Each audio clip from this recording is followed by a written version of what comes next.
کہ جناب سیف الرحمان صاحب پاکستان میں انویسٹ آ رہے ہیں. بہت اچھی بات ہے, انویسٹمنٹ آنی چاہیے, لیکن جب مارچ 2016 کا یہ FIA کا لیٹر اگر آپ اپنی اسکرین پہ دیکھیں تو ان کا نام انٹرپول نے شامل کیا ہوا تھا, ریڈ وارنٹس ان کے نکلے ہوئے تھے انٹرنیشنلی, لیکن پھر کیونکہ حکومت اب آپ کی اپنی ہے تو آپ نے یہ والے جو ریڈ وارنٹس ہیں وہ بھی وڈرا کر لیے. ایک واقعہ 29 فروری کو ہوا ابو دھابی انٹرنیشنل ایئرپورٹ پہ جہاں سیف الرحمان صاحب کو روکا گیا.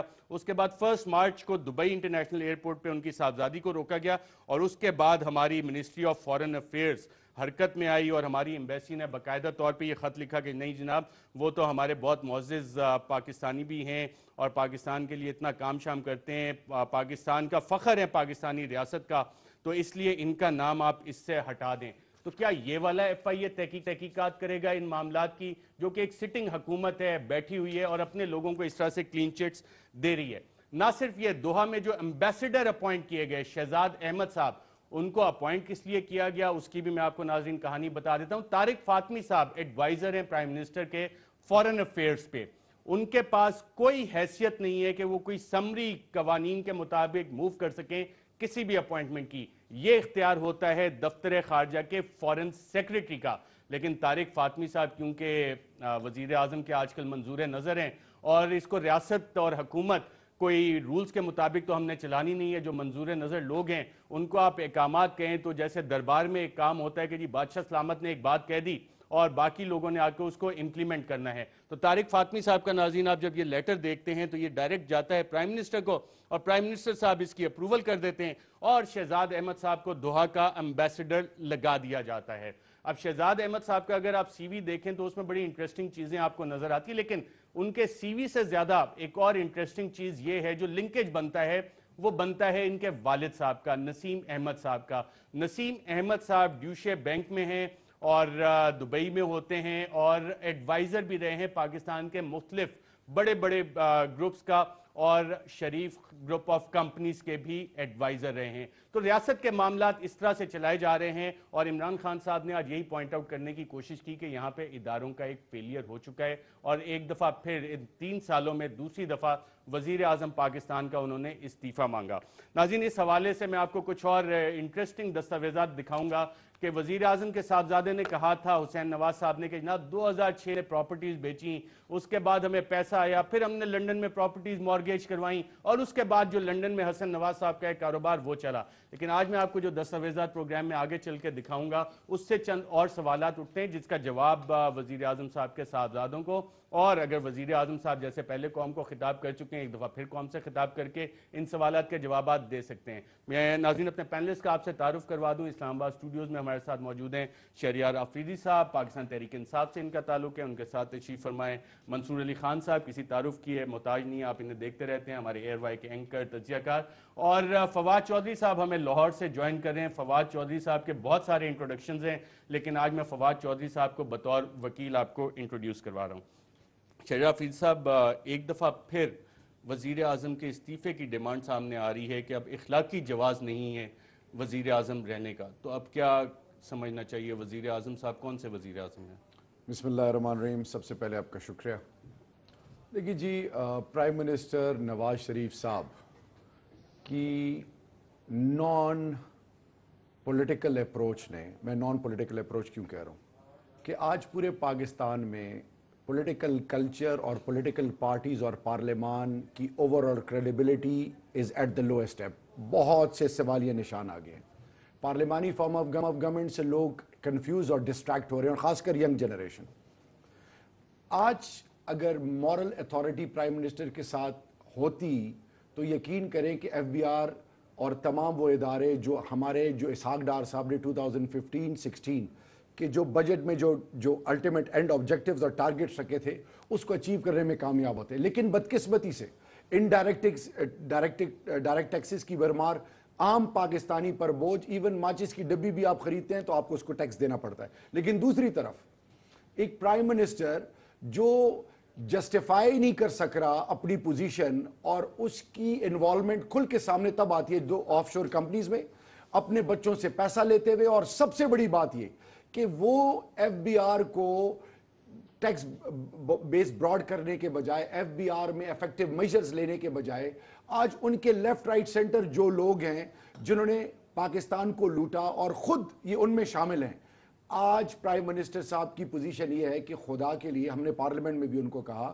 ڈیبیٹ میں بھی, کہ پہلی آپ کی مورل اتھارٹی اس وقت گئی جب آپ اسلام آباد کو سیکیور کرنے کے لیے آرمی کو آپ نے بلایا. پھر دوسری چیز, آپ ڈیفیکٹو پرائم منسٹر تب بنے جب فورن افیئرز کے تمام معاملات آرمی چیف کرنے لگے, باہر وزٹس تمام معاملات آرمی چیف کے پاس چلے گئے. تیسری اور موسٹ امپورٹنٹ چیز, آج جب آپ اخلاقی طور پر یہ اپنا حق کھو چکے ہیں کہ آپ پرائم منسٹر اب اس لیے نہیں رہیں گے انشاءاللہ کیونکہ آپ کی اپنی اولاد اور آپ ان کے ڈائریکٹ بینیفیشری ہیں, آپ ان سے پیسے لیتے ہیں, آپ ٹیکس نہیں دیتے, 2 لاکھ 2.5 لاکھ, اور اپنی لاسٹ جو قوم سے خطاب کیا تھا کہ 6 ارب کے کچھ وہ جو پیسے ہمیں نہیں دینے تھے وہ بھی دے دیے. آپ نے بہت جگہ پہ کنفیشنز کی, آپ کے بچوں نے کنفیشنز کی, اور لاسٹ اور موسٹ امپورٹنٹ بات, ارشد بھائی, آج انٹرنیشنل کمیونٹی, آج پاکستان کا لٹریٹ طبقہ, آج وہ لوگ جو جوائنٹ سیشن میں دھرنے کے دوران ان کو پروٹیکٹ کر رہے تھے, وہ آہستہ آہستہ ریئلائز کر گئے ہیں. اور میں ایک اور چیز, نون کے اندر, میں لاؤڈ اینڈ کلیئر کہنا چاہ رہا ہوں, نون کے اندر بہت سارے پارلیمنٹیرینز اس نہج پہ پہنچ چکے ہیں ان کی حرکتوں کی وجہ سے. چلیں وہ تو پہنچ گئے. ایک سوال تھا کہ that I will not allow my personal interest to influence my official conduct or my official decisions. یہ حلف نامہ ہے وزیر اعظم کا, اس کا مطلب کیا ہے؟ اس کا اس حلف نامے ایک کلیئر میسج ہے کہ میں اپنے ذاتی انٹرسٹ, یاد رکھیں انٹرسٹ میں کون آتا ہے, آپ کے گھر والے, آپ کے بچے, آپ کے ذاتی معاملات. پاکستان کوئی عام تاثر یہ کہ 20 کروڑ کی آبادی والا ایک ملک اور ایک ایسی جیو اسٹریٹجک لوکیشن, اور وہاں پہ 60% people are living below poverty line. اسی طرح 60% لیس اور مائنس آپ کی یوتھ ہے جو ڈسٹریکٹڈ, جن کے پاس جابز نہیں ہیں. آپ کے ملک میں تعلیم نہیں ہے, صحت نہیں ہے. آپ کے پورے پاکستان میں کیپٹل میں ایک سیکٹر ایسے نہیں ہے جہاں پہ کلین ڈرنکنگ واٹر ہو.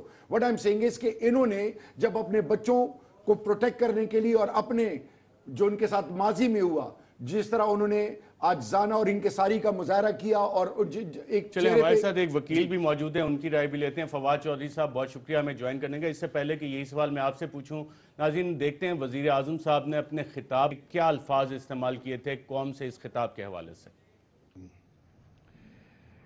میں اپنی پوری سیاسی زندگی میں آج پہلی بار ذاتی حوالے سے کچھ کہنے کے لیے آپ کی خدمت میں حاضر ہوا ہوں کہ چونکہ میری ذات پر کوئی الزام نہیں ہے اور یہ کہ میرے دونوں بیٹے بالغ اور اپنے معاملات کے خود نگہبان ہیں, اس لیے مجھے اس معاملے سے الگ رہنا چاہیے.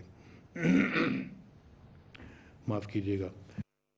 جی فواد چودھری صاحب, آپ نے بڑا واضح الفاظ میں سنا کہ وہ کہہ رہے ہیں کہ میرے اوپر تو الزام نہیں, میرے بچے جو کہ بالغ ہیں اور جن کے اوپر الزام ہے اور ایک طرح سے الزام مان بھی رہے ہیں, اس کی وضاحت دینے کے لیے قوم سے خطاب کیا گیا.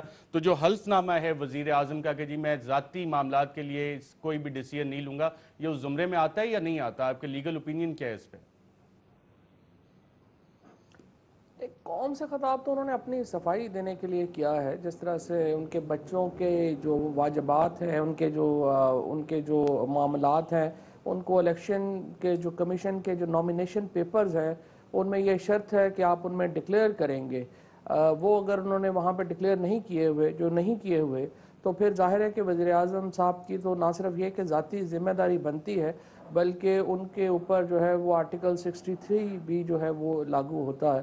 تو ظاہر ہے کہ وزیر اعظم صاحب کا جو خطاب ہے وہ جو دوسرا تیسرا موقع ہے انہوں نے خطاب کیا ہے, اور کبھی بھی ان کا خطاب جو ہے وہ اسی طرح سے پریپیئرڈ نہیں ہوا. یہ پہلا موقع نہیں ہے کہ ان کے خطاب جو ہیں, مثلا آپ دیکھیں کہ انہوں نے قوم سے خطاب میں جوڈیشل کمیشن کا اعلان کیا, بعد میں پتہ چلا کہ وزیر اعظم تو انکوائری کمیشن بنا سکتا ہے, جوڈیشل کمیشن تو پرائم منسٹر بنا ہی نہیں سکتا.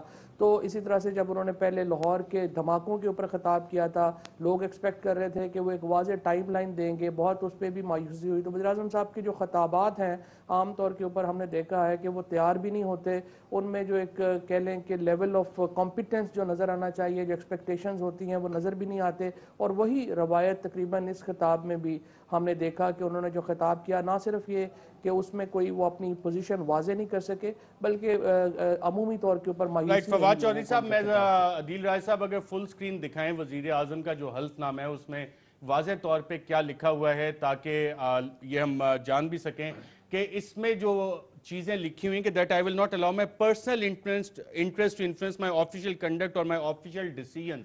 فواد چودھری صاحب اس کا مطلب کیا ہے اس ایک لائن کا؟ آپ نے اثاثوں کی بات کی, اسی میں ایک لائن مینشن ہے کہ جی 2014 میں کہ $19,22,000 حسین نواز جو کہ آف شور کمپنی چلاتے ہیں انہوں نے ان کو بھیجے. 2013 کے ایسے ڈیکلریشن میں بھی ہے کہ جناب $19,12,000 حسین نواز جو کہ آف شور کمپنی چلاتے ہیں وہ انہوں نے بھیجے. اور پھر کون سے خطاب آپ کر رہے ہیں اپنے ذاتی معاملات ایکسپلین کرنے کے لیے؟ یہ کہیں حلف نامے کی اس براڈر ڈیفینیشن میں تو نہیں آتی یہ چیزیں؟ دیکھیں وزیر اعظم کا اگر آپ یہ کہہ رہے ہیں کہ قوم سے خطاب جو تھا وہ آئین کی خلاف ورزی تھا یا ان کے حلف کی خلاف ورزی تھا تو وہ تو میں نہیں سمجھتا. اس کی وجہ یہ ہے کہ وزیر اعظم کی ذات جہاں پہ کوسچن ہوئی ہے ان کو یہ حق حاصل ہے کہ وہ قوم سے خطاب کریں اور اپنی پوزیشن کو کلیریفائی کریں. لیکن جہاں تک معاملات کا تعلق ہے وہ یقینی طور کے اوپر کنٹروورشل ہیں اور ان کے اوپر آپ نے آگے بھی جو ہے وہ کافی گفتگو جو ہے وہ کی ہے اور ظاہر ہے آپ کے پروگرام جو تھا شروع میں ہی ایک وہ اسی سے سارا معاملہ جو ہے وہ ایکسپوز بھی ہوا تھا تو ظاہر ہے آپ نے اس کے اوپر کافی ڈیٹیل میں بات جو ہے وہ کی.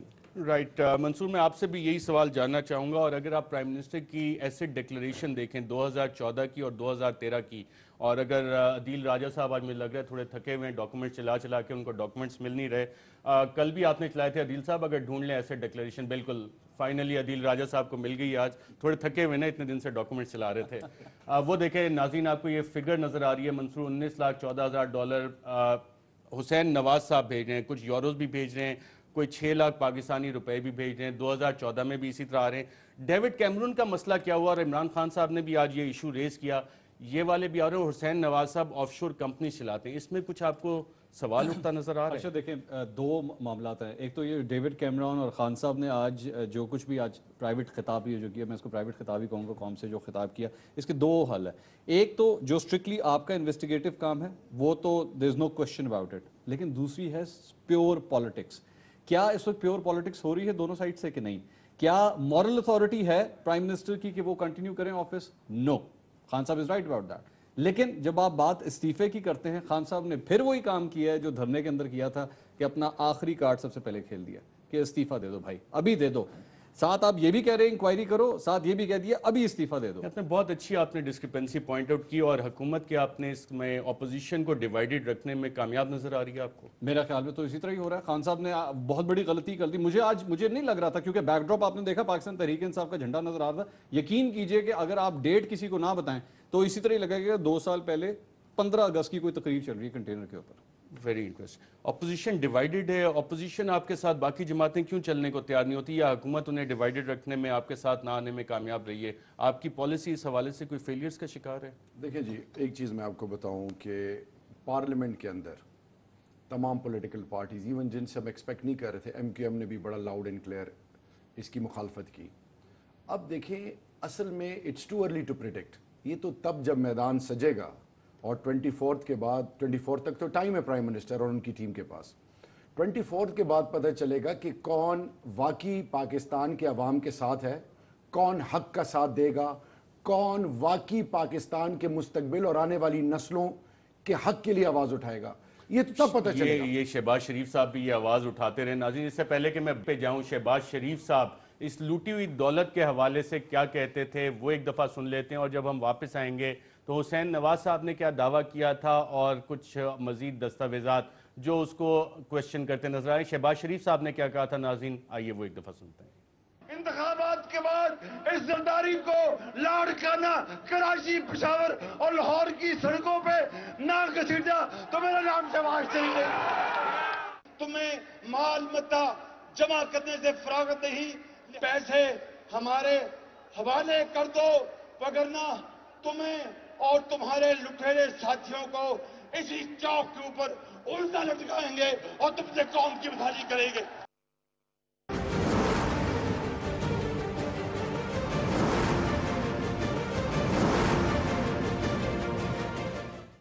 ویلکم بیک ناظرین. وزیر اعلیٰ پنجاب شہباز شریف صاحب کے جو کلوز ٹیم ممبرز ہیں, جو ہمارے بابو ہیں DMG کے, وہ کہتے ہیں جی شہباز شریف جیسا ویژنری لیڈر تو کوئی ہے ہی نہیں, اور اس کی مثال وہ دیتے ہیں. دیکھو جی میٹرو بنا دی, اورنج ٹرین بنا دی, پیرس بنائیں گے ہم لاہور کو.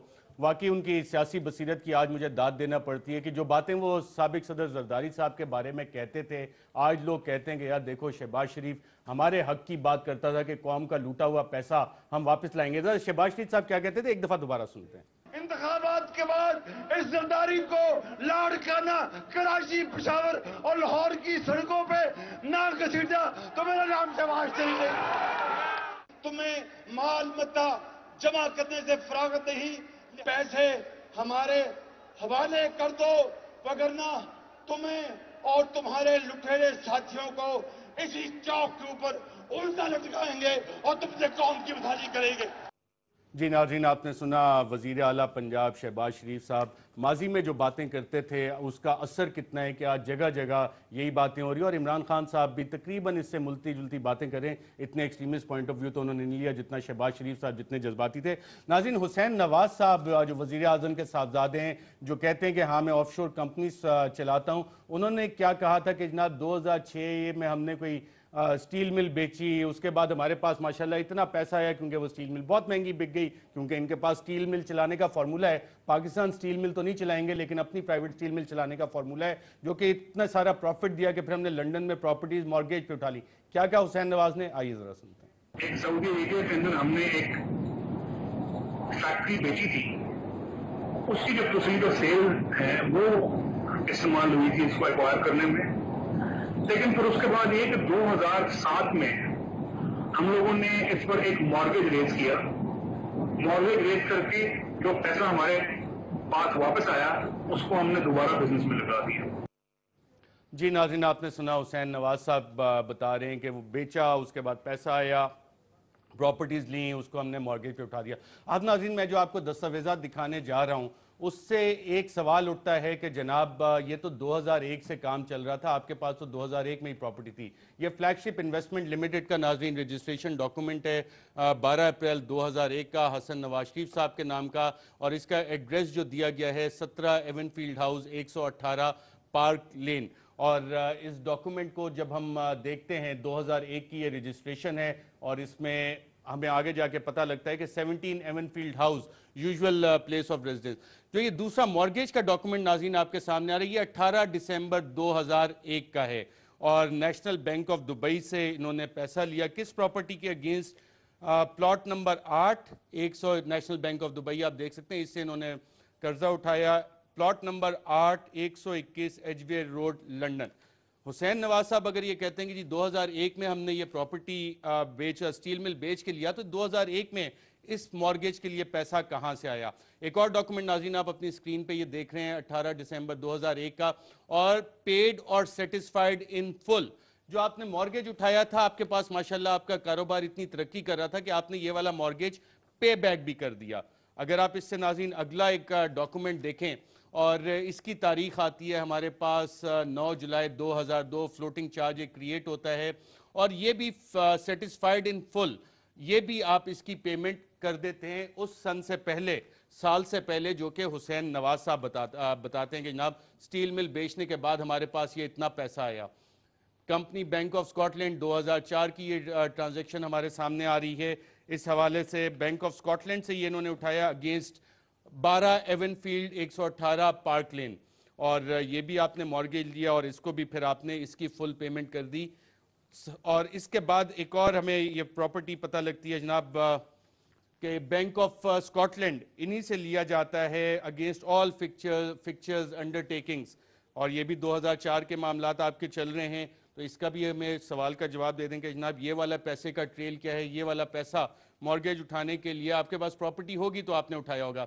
پھر ایک flat number 8 number 2 Broad Place London, یہ بھی آپ نے مارگیج کے ذریعے حاصل کیا، اور پھر بعد میں آپ نے اس کا بھی جو پیمنٹ تھی وہ آپ نے کمپلیٹ کر دی۔ پھر ایک اور ڈاکومنٹ ناظرین یہ نظر آ رہا ہے 4 اپریل 2005 کا، between bank of Scotland, اور اس کے اگینسٹ بھی جو پراپرٹی آپ نے رکھوائی وہ فلیٹ نمبر 469 کیڈیوگن سکوئر لنڈن، اور آگے پراپرٹی کے نمبرز وغیرہ بھی دیے گئے ہیں۔ ناظرین اس کے بعد 2006 کے بعد بھی کاروبار ہے، ہم نے یہ 2001 سے 2006 تک سوالات اس لیے اٹھائے کیونکہ حسین نواز صاحب یہ دعویٰ کرتے ہیں، اور کیا دعویٰ کرتے ہیں ایک دفعہ ذرا دوبارہ سن لیتے ہیں۔ ایک سعودی ایریا کے اندر ہم نے ایک فیکٹری بیچی تھی،